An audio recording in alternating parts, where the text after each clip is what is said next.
Hi everyone, good evening. Welcome back to my channel, and for today's video, I want to do a product research on one of the most profitable niches in Etsy, which is your wall arts. Now, I know saturated na itong niche na to, but I just want to show you today that it's still possible for you to succeed if in case ito yung mapipili mong niche, okay? So I'm gonna see you in my computer screen and let's get started.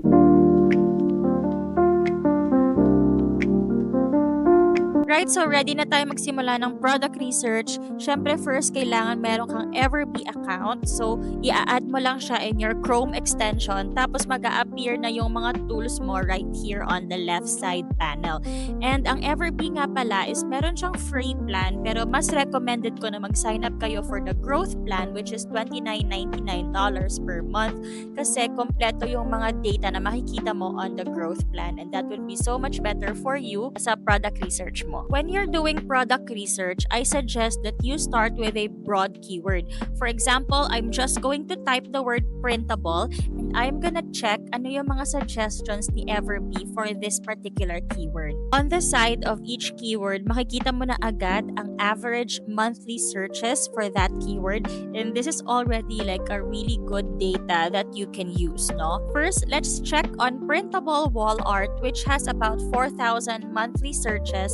And this indicates na merong high demand for this particular keyword. Sobrang sikat talaga kasi ng wall art sa Etsy. When doing product research, I like to browse muna ano yung mga designs that is available currently on the market. So titingnan-tingnan ko lang muna ano yung mga different designs, and if something catches my attention, then that is the listing that I am going to analyze. You can also analyze a listing based on the niche na napili mo. So for example, ito yung napili mo, nursery art prints. So you're just gonna open that listing in a new tab and it's going to give you the data for that specific listing. Ito yung favorite ko sa Everbee kasi you can already see right on top of the listing photos lahat ng data about this particular product. For example, makikita mo that it already has 172 sales and 24,000 plus views. Now, I also like to check yung mga different product photos just to see if ano ba yung ginagawa ng ibang sellers. I also like to check product reviews kasi in here, you can see what's working, ano ba yung mga favorite nila na features for that particular product. As you can see, this is a digital print and sobrang dali lang gawin ng design na to. I'm sure that you can just create this design in Canva or other design softwares of your choice. Now, let's click on Analyze Listing and let's still further dissect this product. A toolbar will appear on your right-hand side naman, and in here, you can see your estimated monthly sales, monthly revenue, total sales, listing age, number of reviews, total number of views, favorites, and also reviews per month. Now, let's pull out our calculator and check natin magkano na ang na-generate ng listing na ito. Just multiply the sale price to the total number of sales. So that is $1040 times 172 equals $1,788 na ang na-generate ng listing na to.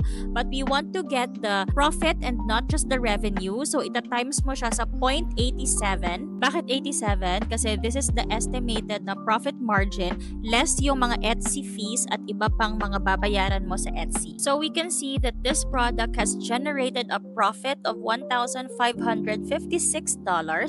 Convert natin sa peso and we can see that it has generated 87 plus thousand. And you can also see here that the listing is only 8 months old, so hindi pa siya ganun katagal na listing and ganun na yung income na na-generate niya. And this is only for one product, so just imagine if you can have 5, 10, or maybe even 100 of these best-selling products. Another thing you can do with Everbee is to check on the shop details. So pwede mong i-analyze ang whole shop and titingnan mo ano yung pinakamabenta nilang products. Once you click on Analyze Shop, mapupunta ka dito sa Product Analytics and just click on Analyze All Listings. Makikita mo lahat ng products nila dito. For this shop, they have 1,481 listings, and ang pinaka tinitingnan ko talaga is yung total sales, and I like to filter it according ano ano yung may pinakamaraming sales na product. I'm just going to repeat the process, no? I-open ko lang yung listing ulit, i-check ko kung magkano yung na-generate niya na profit,